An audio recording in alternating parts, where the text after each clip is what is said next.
Like and subscribe now, or you're gonna have bad luck this week. Besides inheriting a windfall from a forgotten relative, or winning the jackpot in a lottery, robbing the bank is surely one of the quickest ways to make so much money you never need to worry about working for money ever again. While it's not the safest or the coolest way to make money, as you will always have to be on the run, the smart ones never break the 11th commandment and sometimes end up living a rich and luxurious, a bit private life for a while before the long arm of the law catches up with them. With the popularity of the Spanish series La Casa De Papel and other heist movies, there is a renewed interest in bank robberies that actually happen. Here are the biggest bank robberies ever. Be sure to watch till the end, as number 1 will have you in stitches. The DUNBAR armed robbery. On September 12, 1997, 6 men pulled off what remains the largest cash robbery in the history of the United States. The 6 men robbed the DUNBAR armed facility on the Mateo Street in downtown Los Angeles, California, of US $18.9 million. The robbery was orchestrated by Alan Pace III. Pace worked for DUNBAR as a regional safety inspector. This gave him ample time to photograph and examine the company's Los Angeles armored car depot. He recruited 5 of his childhood friends, providing them with detailed floor plans and camera locations, ski masks, pistols, a shotgun, and radio headsets. As fate would have it, Pace was fired by DUNBAR for tampering with the company vehicles the day before the robbery. The plan was so well thought out that on the day of the robbery, the 6 guys went to a house party before leaving for the facility. Their presence at the party gave them an alibi. On getting to the facility, Pace used his keys to gain entrance inside. He had previously timed the security cameras and worked out how to avoid them. Through stealth and smarts, the group of 6 was able to subdue all of the guards and employees with duct tape before they could signal any alarm, and did not fire a single shot. In 30 minutes, the robbers had loaded $18.9 million into a waiting U-Haul truck. Pace knew exactly which bags contained the highest dominations and non-sequential bills. He also knew where the recording devices for the security cameras were located and took them. They returned to the house party afterward. Realizing it was an inside job, the police closely followed Pace as he had a motive due to his recent firing, but they couldn't find anything. The group of 6 worked very hard to mask their windfall. They waited 6 months before attempting to launder their $18.9 million. For a while, it seemed like they were successful, as there was virtually no linking it to them, but one of the robbers, Eugene Lamar Hill, was implicated 2 years later when he gave a real estate broker a stack of cash found with the original currency straps. The broker contacted the police. Hill confessed, implicating the 5 other robbers and 3 other men who had assisted in laundering the money. Pace was sentenced to 24 years in prison in 2001. Boyd was sentenced to 17, and the other 4 robbers received sentences ranging from 8 to 10 years. 2 of the men who assisted in the money laundering were sentenced to 2.5 years. The United Californian Bank Heist. On March 24, 1972, the safe deposit vault at a United Californian Bank in California was broken into, and $30 million worth of cash and valuables was looted by professional burglars led by Almenio Dinslow. It all started when Dinslow, a professional criminal from Ohio, heard President Richard Nixon kept $1 million slush fund in the United Californian Bank. He rented a townhouse and planned a heist on the bank. His accomplices were his brothers, 2 nephews, brother-in-law,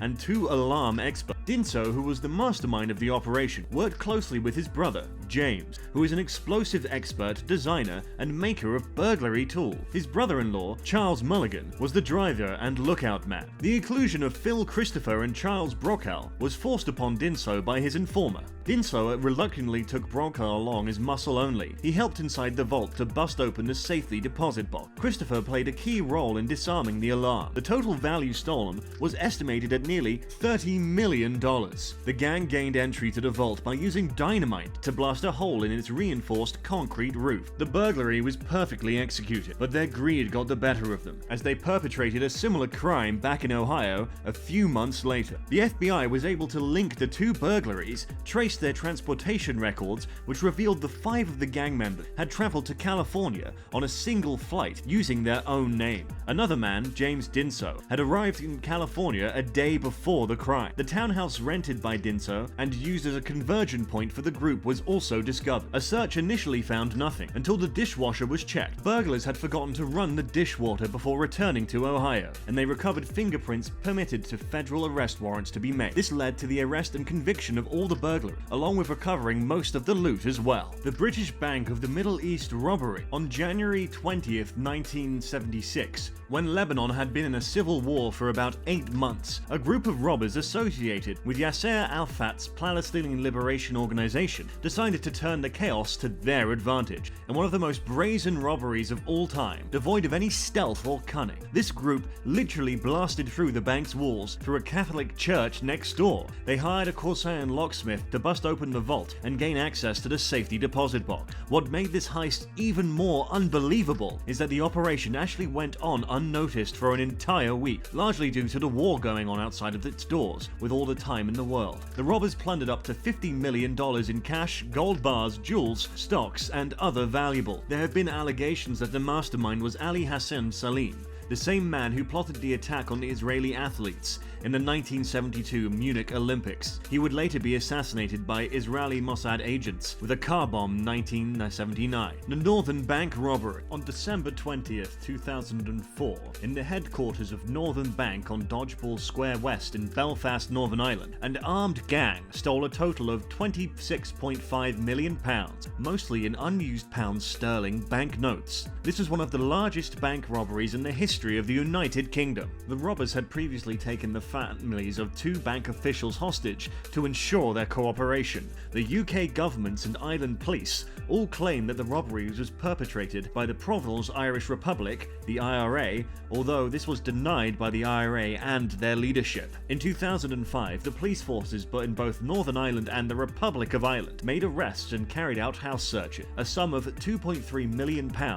was impounded at the house of financial advisor Ted Cunningham in County Cork, and banker Phil Flynn was found to resign as chairman of the Bank of Ireland, since he was a director of one of the Cunningham's companies. Cunningham was convicted in 2009 of money laundering. He had his conviction quashed in 2012, and his conviction at retrial in 2014. Chris Ward was one of the bank officials threatened by the gang, and was himself arrested in 2005 and charged with robbery. The prosecution then offered no evidence at the trial, and he was released. Although Cunningham and several others were eventually convicted of crimes uncovered during the investigation, nobody has ever been held directly responsible for the robbery. The police investigation is still open and the case remains unsolved. The Banco Central burglary at Fort Elza. On August 6, 2005, a gang of burglars tunneled into the Banco Central branch located in Fort Elza in the state of Casa, Brazil, and removed 5 containers of 50 real notes with an estimated value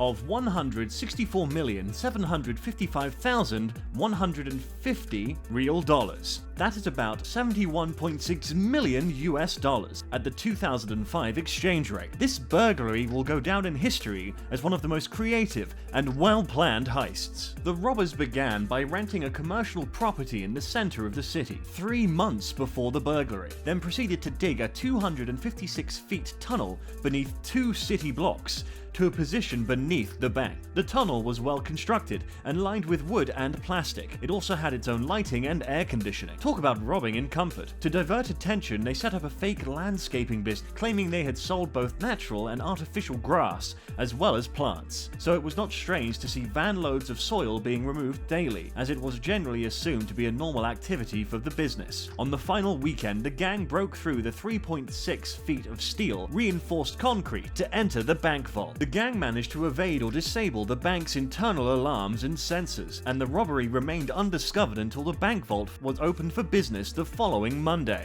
It was one of the world's largest heists. In the aftermath of the burglary, of the 25 people thought to be involved, just 8 have been arrested, and the real $200 million recovered up to the end of 2005. In addition, several of the gang are thought to have been victims of kidnapping, and one, Luis Fernando Rejo, thought to have been the mastermind of the operation, was killed by the kidnappers after a ransom was paid. Arrests and recovery of the money, as well as the kidnapping and murder of the perpetrator, have been ongoing, growing, though most are still unaccounted for. Number 5. The Knightsbridge Security Deposit Robbery. On July 12, 1987, two men entered the Knightsbridge Safe Deposit Center and requested to rent a safe deposit box. After being shown into the vault, they drew handguns and subdued the manager and security guards. The thieves hung a sign on the street-level door explaining that the safe deposit center was temporarily closed, while letting in more accomplices. They broke open many of the safe deposit boxes and left with a hoard estimated to be worth $60 million. 1 hour after the robbers departed, the shift changed and the new staff discovered the crime and alerted the police. Police forensic investigators recovered a bloody fingerprint that was traced to Valerio Valenzi. Valenzi had previously arrived in London from his home country, Italy, where he was wanted for 50 armed robberies. He resumed his robbery career upon arrival to fund his playboy lifestyle. For this particular robbery, he enlisted the help of the managing director of the center, Paves Leffi, a cocaine user who was in huge debt. After some investigation by the police, some of Valenzi's collaborators were arrested and later convicted. The mastermind Vassetti had already fled to Latin America to lay low until things cooled down. Fate caught up to him soon enough when he returned to England to collect and ship his Ferrari Testarossa to his hideout. The police got wind of his arrival and apprehended him by blocking the road and smashing the front windscreen of his car and dragging him out. He would be convicted and sentenced to 22 years. Having served his first years in Parkhurst Prison on the Isle of Wight, in 1992 he was deported to Italy to serve the rest of his sentence. He was imprisoned in an open jail in Pesarasa, where he was allowed to live a lifestyle he was already accustomed to, as well as running a translation company. On April 19, 2000, the day he was released from prison, a gunfight broke out between Vassetti and an accomplice, and the police, resulting in Vassetti's death. The Central Bank of Iraq robbery. On March 18, 2003, the day before the US troops rolled into Baghdad, 3 big trucks pulled up in front of the Iraqi Central Bank. This would go down as history as not just the biggest bank heist, but also the easiest one. There were no weapons, hostages, no planning, no stealth. All it took was a note signed by the president of Iraq, Saddam Hussein. Qusay, his son, handed a note to the central bank governor. It stated that they needed to relocate the money as a matter of national security. Qusay and his friend loaded the boxes of cash into 3 trucks. They left with 1/4 of the bank's reserves, the day without lifting a gun or making a single threat. The entire operation took about 5 hours, and the boxes of money were hauled off. Most of the cash was recovered in the assuring raid. Tasked with counting the illicit loot, American soldiers made off with hundreds of thousands of dollars for themselves and their family. 35 service members were caught. Although most of the stolen money has been recovered, about a third of it is still missing. The New York Times said that the removal of the funds would amount to one of the largest bank robberies in history. It also added that since Saddam Hussein was nearly an absolute ruler, the action might not have broken any laws. Ironically, because Saddam was a despot, his robbery of the bank may not have technically violated any Iraqi laws. And there you have it, the biggest bank robberies ever. Do you think there is some other bank robberies deserving of this list? Let us know in the comments below. Meanwhile, don't forget to subscribe to our channel, ring the bell, and you will be the first to know when we have a new video for you. Thanks for watching. Bye!